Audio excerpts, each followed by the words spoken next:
Տիգրան, դուք ծնվել եք ոսկերչի եւ դերձակուհու ընտանիքում, ծնողները վաղ տարիքում նկատել են երաժշտության հանդեպ սերը։ Հետաքրքիր է ինչպես էին իրենք վերաբերվում երաժիշտ որդի ունենալու հեռանկարին։ Շատ լավ էին վերաբերվում, հայրս էլ մայրս էլ երաժշտություն շատ են սիրում։ Մանավանդ հայրս ինքը շատ մեծ երկրպագու էր դասական ռոքի եւ տարբեր ռոքերի եւ ես մանկուց ինձ շատ վինիլ սկավառակներից է լսած է Deep Purple, Led Zeppelin եւ այլ խմբերի, բայց որ այդ երաժշտությունը տանը միշտ հնչել է։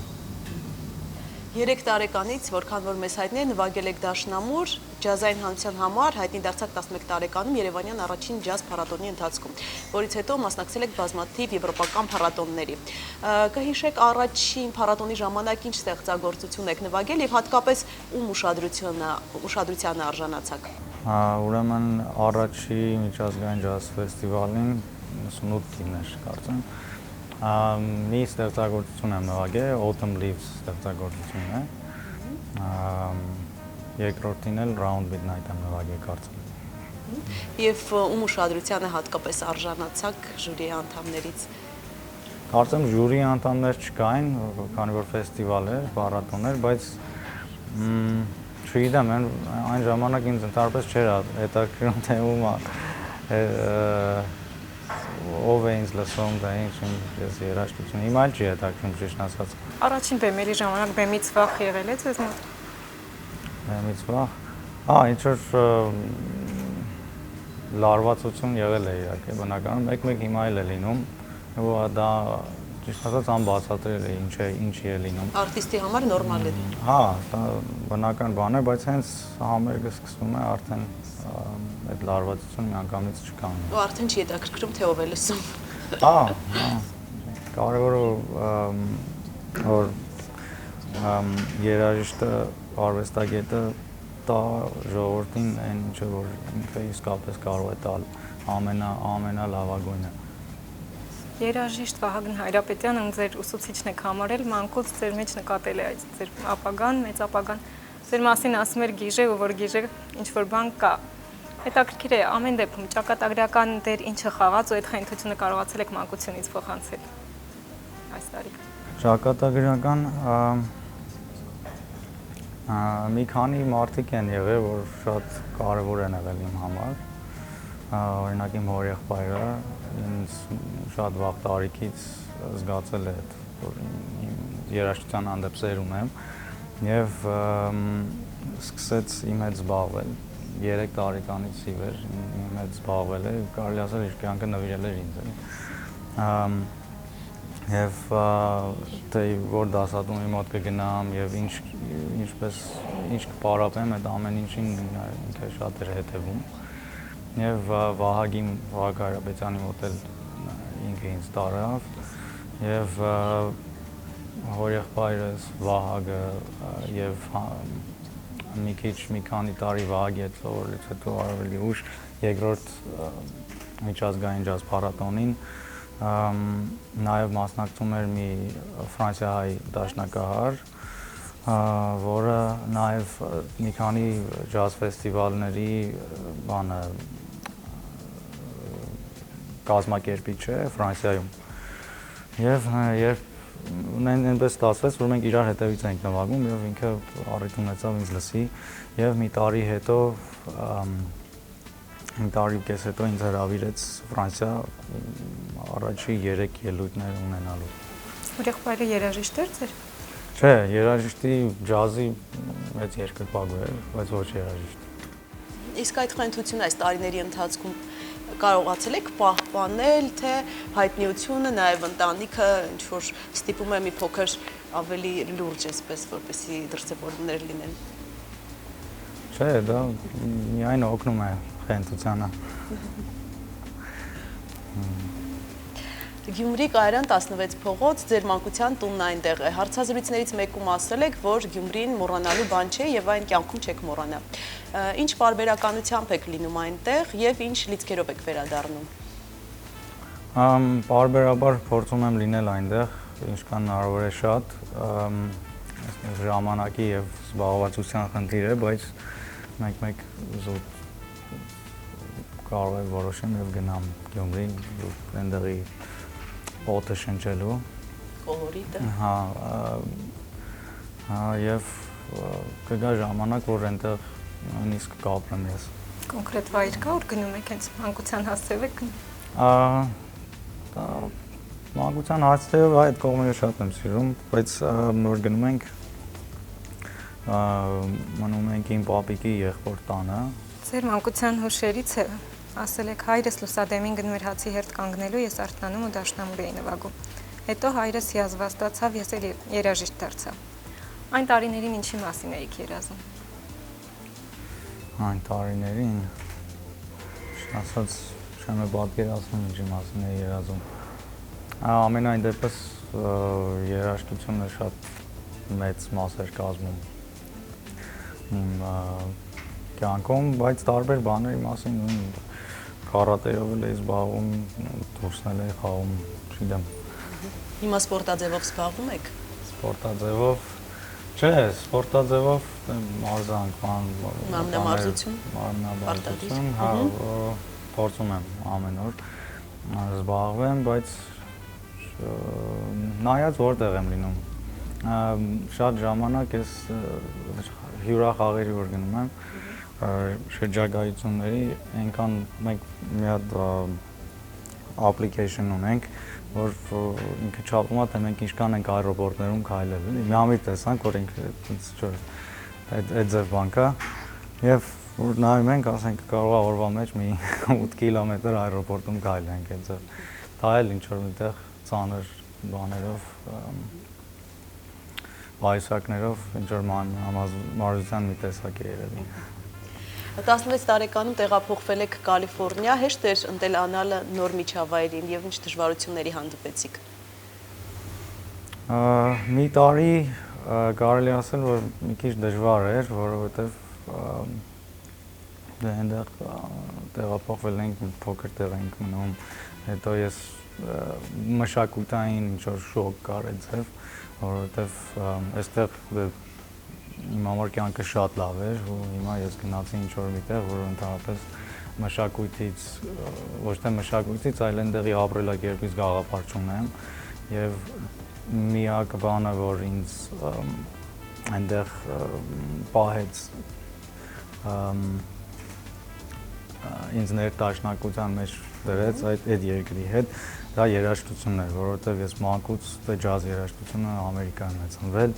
եւ այդ կապն էր, որ համ ստիպեց, որ մենք գնացինք, համ էլ որ այդ այնտեղ ես ինչ որ մի բան գտա, որ ես շատ կապված եմ։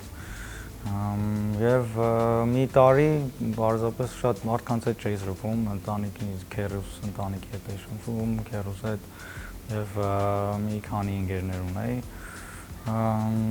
Տունը պարապում էի։ Ստեղծագործում էի, հետո արդեն մի տարի 17 տարեկանում ընդունվեցի համալսարան եւ արդեն տարբեր ծանոթություններ եղան։ Համալսարան ընդունվելուց մոտավորապես երևի 5 ամսից հետո ես ձայնագրեցի առաջին ձայնասկավառակը, շատ ֆանտաստիկ երաժիշտների հետ եւ դա էլ շատ կարեւոր էր իմ համար։ Տեղափոխվեցիք հենց ձեր հետագա զարգացման համար, ձեր կարիերայի գուցե թե ոչ միայն ինձ թվում է սկզբից հայրս տեղափոխվեց եւ հետո կազմակերպեց, որ մենք էլ տեղափոխվենք, որ ինձ թվում է ինչ որ այն բնակավար ինչ որ մենք ենք զբաղվում, երաժշտությունը եւ քույրս էլ նաեւ արվեստով է զբաղվում, մեր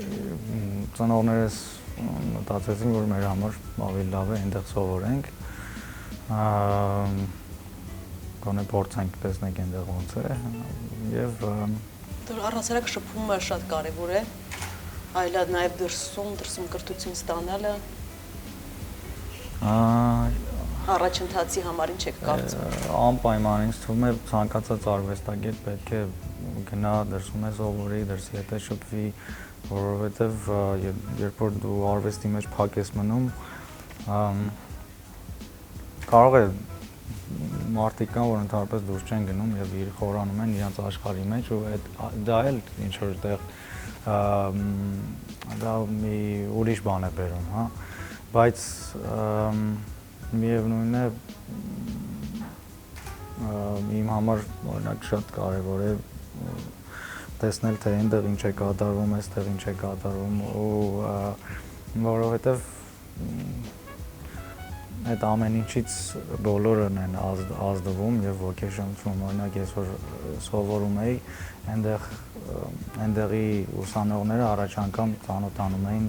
հայկական երաժշտությունը եւ հայկական երաժշտության միջոցով իմպրովիզներ անելու։ Եվ ես էլ նոր ծանոթանում էի, ասենք ֆանտաստիկ երաժիշտների հետ, ովքեր որ տիրապետում են իմպրովիզացիոն արվեստին եւ ասենք առաջի համալսարանի առաջի կուրսի երաժիշտը ընդունում է առաջի կիսամյակ ու ինքը արդեն կայացած ֆանտաստիկ երաժիշտ է ու այդ ձև երաժիշտներ շատ կան ու այդ շփումը այդ երեխեքի հետ շատ կարևոր է իմ համար ամեն ասենք ինչ որ մի հատ ստեղծագործություն գրում էի ու կես ժամ հետո ես այդ ստեղծագործությունը կարող էի փորձել մի 10 տարբեր երաժիշտների հետ ու դա շատ լիքը բան տվեց։ Հայկական երաժշտությանը անծանոթ մարդուն նոր ծանոթացնելը պատասխանատու գործ է։ Ինչ գործեր եք ընտրում։ Ժողովրդական թեմաներ, ժողովրդական մեղեդիներ, կոմիտասի գրառած մշակած ժողովրդական ստեղծագործությունները մշակումներ էի անում ես ինքս տարբեր ֆորմատների համար եւ նաեւ ստեղծագործում էի հայկական լեզվով, այսինքն այն մեղեդիները որ գրում էի ինքը էլի կարող էր հայկական ժողովրդական մեղեդի լինել, հա։ Դուք ասում եք, որ ժողովրդական երաժշտությանը դիպչելիս պետք է զգույշ լինել եւ դուք ինքներդ միացնում եք ջազն ու ժողովրդականը։ Երաժշտասերների շրջանում հենց սկզբից ինչպես ընդունվեց այդ միահյուսումը եւ եղան մարդիկ, որ դեմ հանդես եկան կամ չհավանեցին, ինչ կարծիքներ եղան սկզբից եւ ինչ կարծիքներ հետո։ Ճիշտն ասած, ես շատ այն ժամանակ եմ սկսել հայկական երաժշտությունով զբաղվել, երբ որ շատ ելույթներ չէի ունենում եւ առհասարակ ոչ մեկը չգիտեր, որ ես ինչ որ բանը մշակումներ եմ անում եւ բացի մի քանի, ասենք, այստեղ Հայաստանում գտնվող ջազմերներից ու մի քանի, ասենք, դրսի ֆրանսիացի կամ ամերիկացի երաժիշտներից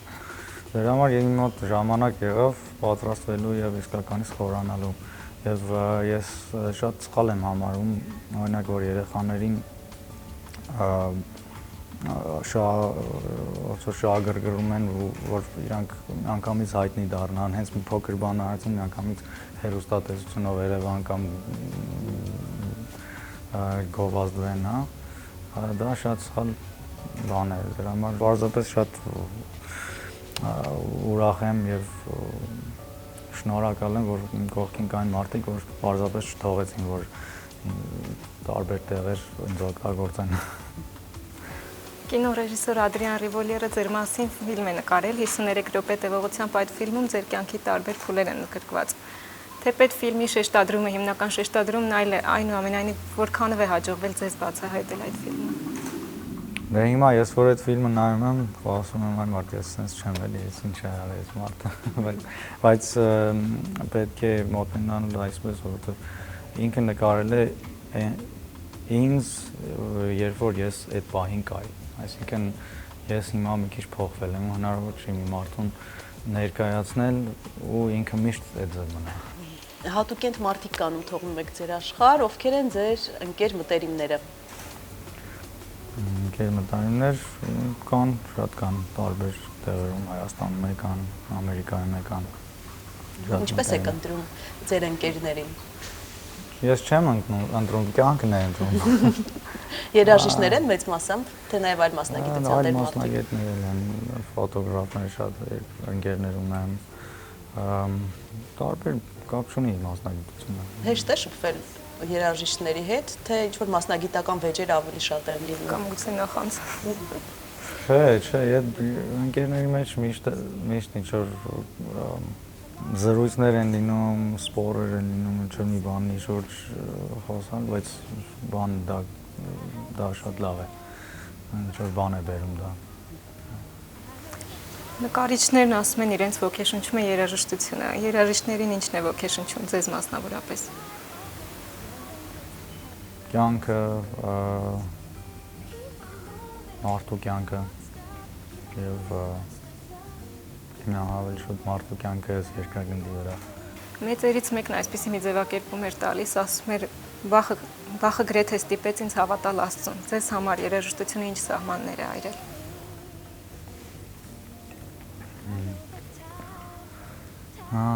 Երաժշտությունը իմ համար շատ անբացատրելի մի բան է, որովհետև ինքը համ կա, համ չկա, էլի, այդ ձայնը իրենք քամու նման ոնց որ մի երևույթ է, ինքը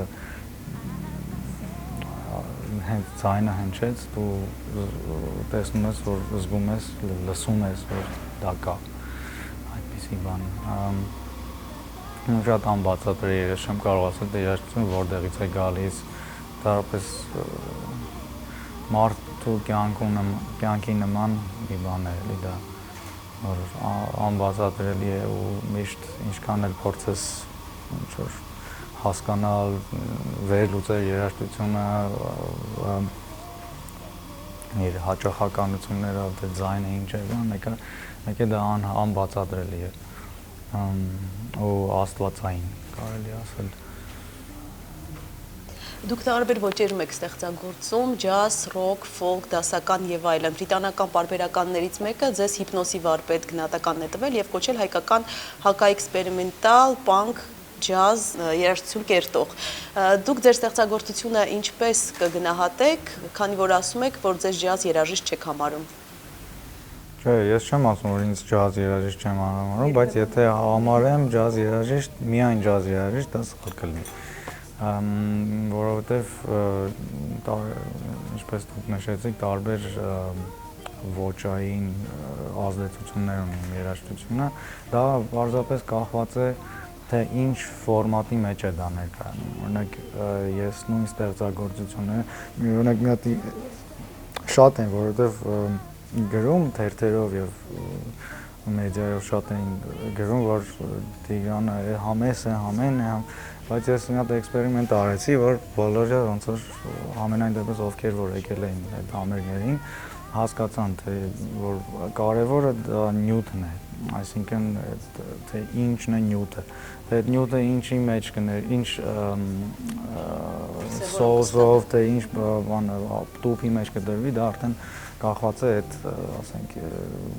պրոյեկտից։ Ես 2011-ին սոլո ալբոմ թողարկեցի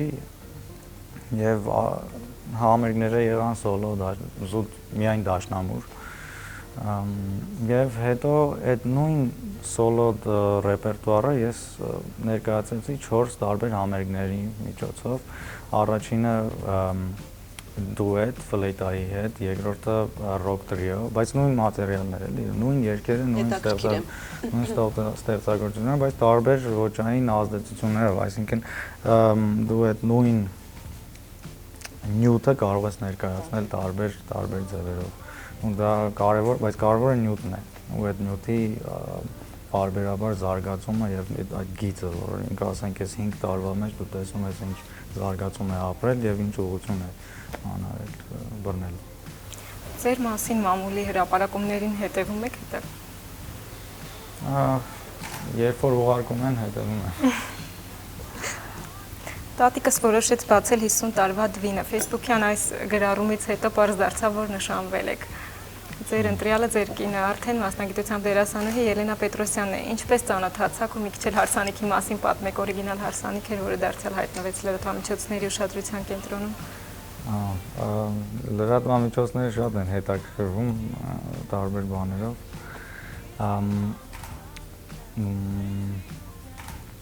Ինչ պատմեմ։ Ու միշտ հայկական տարազներով ամուսնացաք։ Մի քանից գեստ փոխվեց։ Հարսանիքը հետաքրքիր թվա։ Դե միտքը կար, որ ուզում ենք տարազներով հարսանիք անենք, բայց քանի որ օգոստոսին էր, շատ շոկ էր։ Մենք երկու տարբեր բաներ արեցինք, երեկոյան ավելի տարազահականք, իսկ ցերեկը եկեղեցի գնալուց եւ քանի որ եկեղեցին մի քիչ քաղաքից դուրս էր, 42 աստիճանի տակ մի քիչ դժվար էր տարազներով։ Դե այդ էր պատճառը։ Իսկ երաժիշտներից ովքեր կային ձեր հարսանիքին եւ ինչ հետաքրքիր նվերներ ստացաք։ Շատ մարդիկ կային, իմ մոտ, բայց բոլորը իմ մտերիմներն էին։ Այն մարդիկ, որ ես իսկականից չգիտեմ, իմ համար շատ մտերիմ են եւ ես իրանց հետ միշտ շփվում եմ։ Եվ նվերներ, տարբեր նվերներ կային, որ շատ հոգեհարազատ էին եւ զգացված էինք մենք։ Նախորդ տարի Աֆրիկյանների շենքի համար պայքար էր մղվում, ես ու Բելան էլ ակտիվ այդպես հետևում էինք։ Այդ պայքարին նաև դուք միացաք, գուցե զարմանս շատերի, ձեր բողոքի ձայնը բարձրացրիք։ Այսօր մտավորականներից շատերը խուսափում են հայտնվել այդպես թիրախում, կիզակետում, ինչ որ հասարակական պայքարի միանալ, անգամ կարծիք չեն արտահայտում։ Ինչը ձեզ ստիպեց միանալ իրենց, խնդիրներ ցավոտ թե գուցե իբրև քաղաքացի պարտավորված զգացիք լինել նրանց կողքին։ Համ խնդիրներ ցավոտ, համ էլ ես տեսա, որ այնտեղ այսինքն իմ ընկերներից մեկը ինձ մոտեցավ այդ հարցով եւ ես զգացի, որ կան այնպեսի մարդիկ են այս հարցով հետաքրքրված եւ ուզում են, որ հարցը լուծվի, ես միացա նրանց եւ հարցը չլուծվեց։ Իսկ ընդհանուր առմամբ երկրում ծավալվող իրադարձություններին հասցնում եք հետևել։ Ինչ մտահոգող խնդիրներ կան այսօր։ Ինչքան որ կարող եմ հետևում եմ։ Մտահոգող խնդիրների շուրջ կարելի է շատ զրուցել։ Ամեն ինչն է մտահոգող է։ Նորից կմիանաք այսպես բողոքի ինչ-որ ակցիայի կամ եթե շատ մտահոգող խնդիր կլինի, թե քանի որ չլուծվեց, արդեն կարծում եք իմաստ չունի նաև մասնակցել։ Գիտեք, այդ ամեն ինչը շատ ճիշտ է պետք անել։ Շատ մտածված է պետք անել եւ զուտ պարզապես բողոք, հենց ընդհանրապես բողոք էլ չեմ սիրում, որովհետեւ մարդը չպետք է բողոքի, ինչ-որ մարդը պետք է ստեղծի, ոչ տեսնել, որ մենք նստած պարզապես բողոքում ենք, իսկ ոչ մի բան չի լինում։ Ինչ-որ խնդիրներ եղան պայքարի մասնակիցներին միանալուց հետո ձեզ համար իբրև երաժիշտ։ Այսինքն, չգիտեմ, գուցե դժգոհություններ, գուցե կամ խնդիրների պակաս կամ հա։ Դե մարդիկ տեսան, որ մոտիկ կարող է մարդիկ լինեն, որ մի քիչ բան է, ասենք, մտածեցին, որ պետք չի, որ ես դրա մեջ լինեմ բան։ Բայց դա ես զգացի, որ այդ բանին ես ուզում եմ դա անեմ եւ արեցի։ Կապ չունի։ Փոքր այլ թեմայի անդրադառնանք հայոց ցեղասպանության 100-րդ տարելիցի կապակցությամբ համերգաշարով եք հանդես եկել, 100 համերգ ունեցել, Երևան, Անիկարս, ավարտվեց Ստամբուլում։ Այն միանշանակ չընդունվեց թուրք հասարակության կողմից։ Սպասում էիք դուք, որ նման արձագանք կլինի։ Բայց դրա կողքին Բելա ես հետևեցի, նաև մամուլում դրվատանքի այսպես գովասանքի խոսքեր եղան ձեր հասցեին։ Սխալ է ասել, որ չընդունվեց, շատ լավ ընդունվեց, ու ինձ արդեն մոտավորապես մի 8 տարի ամեն 6 ամիսը մեկ ինձ հրավիրում են Թուրքիայում համերգներ տալու մեծ հսկայական դահլիճներում եւ ես միանշանակ բոլոր համերգներին չեմ գնացել մինչեւ եկավ այն ժամանակը, որ ես ինքս ուզեցա, որ այնտեղ գնամ եւ մի ծրագրով, որը իմ համար շատ կարևոր է, ուխտագնացություն Զվարթնոցից մինչև Ստամբուլ։ Եվ այդ ծրագիրը ես մտածեցի եւ կապնվեցի այնպեսի մի ընկերության հետ եւ այնպեսի մի մարդու հետ, ով որ շատ ճիշտ կազմակերպեց եւ շատ վստահելի կազմակերպություն էր, դա Անադոլու կուլտուր կազմակերպությունն է նրանք շատ տեղ են տալիս եւ շատ են օգնում Թուրքիայում էթնիկ փոքրամասնություններին եւ շատ ծրագրեր են անում հայերի հետ եւ մենք աշխատեցինք Անադոլու կուլտուրայի հետ այս ծրագրերի շուրջ եւ ուխտագնացությունը տեղի ունեցավ ու շատ մեծ արձագանքներ եղան, մամուլներում շատ գրվեց, որովհետեւ այդքան տարի սպասել են ու առանց ինչ-որ իրանց սպասելու եկել 8 համերգ է լինում ամբողջ Թուրքիայում, նույնիսկ այնտեղի ժողովուրդը շոկի մեջ էին, որովհետեւ այնպես ստացվեց, որ շատ չգովազդվեց այդ ամեն ինչը, որովհետեւ ես չէի ուզում որ շատ գովազդվի, նամանավանդ այն ամերիկաշարի այն մասը, որը պետք է լիներ, ասենք, Ղարսում կամ Անիում կամ Վանում, որովհետև մի քիչ այնտեղ դե լարված իրավիճակ է հայերի հանդեպ։ Դրա համար մի քիչ անսպասելի էր ու միանգամից մենք գացինք մամուլի այսպես շարժը, էլի, միանգամից զանգում ուշադրությունը զանգում էին, բոլոր ինտերվյուների են հրավիրում։ Մասնակցեցիք։ Եկան նույնիսկ իրանք Ստամբուլից վեր կացան, եկան մի շատ մեծականակ թվով լրագրողներ Ստամբուլից ժամանեցին Անի եւ Վան այդ համերգները լուսաբանելու եւ շատ մեծ արձագանքներ եղան Ստամբուլում երկու համերգ տվեցինք մեկ Լույսի Լուսոյի շրջանակներում այդ ծրագրի շրջանակներում մյուսը իմ երյակով արդեն ուրիշ ֆորմատի երաժշտություն ուրիշ սրահում եւ երկուսն էլ տոմսերը սպառված էին եւ շատ մեծ արձագանք ունեցան։ Կարող եք ասել Հայաստանում եւ Հայաստանի սահմաններից դուրս ընդհանրապես աշխարհում որոնք են ձեր երկու ամենասիրելի քաղաքները։ Չեմ կարող գիտեք պատասխանել երկուս, որտեվ շատ կան։ Տարբեր քաղաքներ, օրինակ Փարիզում ունել եմ ես ինձ շատ լավ զգում, նայած թե որտեղ։ Ես ուղղակի դա կախված է մարդ որտեղ է ապրում եւ ինչպիսի միջավայր է։ Օրինակ Երևանում տեղեր կա, որ ես ընդհանրապես չեմ ուզենա ապրել, տեղեր կա, որ շատ կուզենամ ապրել, նույնը Գյումրիում էլ Հայաստանում շատ տեղեր կան, որ շատ կուզենամ ապրել քաղաքներից դուրս։ Երևանում որտեղ կուզեք ապրել։ Երևանից դուրս կուզենամ։ Չէ, Երևանում օրինակ բարձր ավելի տեղ։ Դեպի Սարեր, կամ այդ կողմերը։ Մաքուրոտ, հա, որովհետև Երևանում ինչ-որ երկենտրոնացած։ Մեքենաները բանց շատ Այսինքն հանգիստ լռություն ավելի շատ։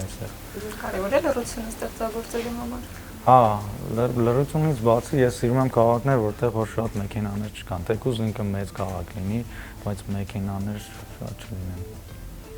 Մշտական բնակության հարցում արդեն հստակ որոշում ունեք այստեղ կուզեք ապրել, թե այսօրվա աշխարհում դա պարտադիր պայման չէ բոլոր այսօր աշխարհաքաղաքացին։ Ես այս բանին այստեղ եմ ապրում, արդեն 3 տարի այստեղ եմ ապրում, եւ ինձ շատ լավ եմ զգում այստեղ ապրելով, ավելի կարելի ասել հանգիստ եւ տանը հողի վրա։ Ամուր, Հայրենիքում սեփական դպրոց հիմնելու ցանկություն ունեք, արդեն կան պլաններ, թե երբ կլինի եւ ինչպիսին պետք է լինի, մոտավոր պատկերացում։ Մոտավոր չկա պլաններ, թե երբ կլինի, բայց որ լինելու է դա հաստատ է, քանի որ ամենակարևոր բանը երկրի համար դա ուսումն է, իմ կարծիքով։ Եվ մարդկանց հասկացնել, որ այդ ուսումը պետք է սիրով լինի, երեխաները պետք է սիրով մանկուց շատ վաղ հասակից պետք է դրանով զբաղվեն եւ հոգեվոր սնունդն է շատ կարեւոր երեխաներին, որ վաղ հասակից այդ տիպի ուսում ստանան, ոչ թե ասենք քառակուսի, ինչ որ իրանց ասում են, որ սա սենց է, ուրեմն սա սենց է առանց հասկանալու։ Իմ կարծիքով շատ սխալ մոտեցում է ուսման, դասավանդելու եւ անպայման կիրականացվի այդ դպրոցի ծրագիրը անպայման, բայց դեռ չեմ կարող ասել երբ։ Երաժշտությունից բացի ինչ այլ նախասիրություններ ունեք, սպորտի մասին արդեն ասացիք։ Տարբեր արվեստ, տարբեր տեսակի արվեստներ, ֆիլմով եմ շատ հետաքրքրվում, գեղանկարչություն, ֆոտոյով, տարբեր։ Ձեր այսպես հայտնիությունը կարծեք դրսից եկել, հետաքրքիր է պարտադիր է մեկնել դուրս որտեղ, որպեսզի այնտեղից հայտնի վերադառնան այստեղ։ Շատերը այդ ճանապարհն են նախընտրում, հա, այնտեղից կարծեք իրենց թվում է ավելի հեշտ է այստեղ գալ, ներկայանալ։ Գիտեք ինչ, պարզապես այստեղ շատ փոքր է։ Քանի որ երկիրը փոքր է եւ ինչ որ հասնում է մարդու, ասենք, ճանաչողությունը հասնում է մակարդակի վրա, բացի ճանաչողությունից, տարապես մարդկանց այդ շփումը, ասենք, արվեստագետների հետ շփումը հասնում է մի պահի, որ դու զգում ես, որ սահմանափակ ինչ որ բան կա։ Ամենայն դեպս ես դա զգացել եմ եւ այդ պահին ուզում ես գնաս շփվես տարբեր ուրիշ արվեստագետների հետ, որոնք որ ուրիշ աշխարհ են տեսել, բայց նույն գործի մեջ են, այսինքն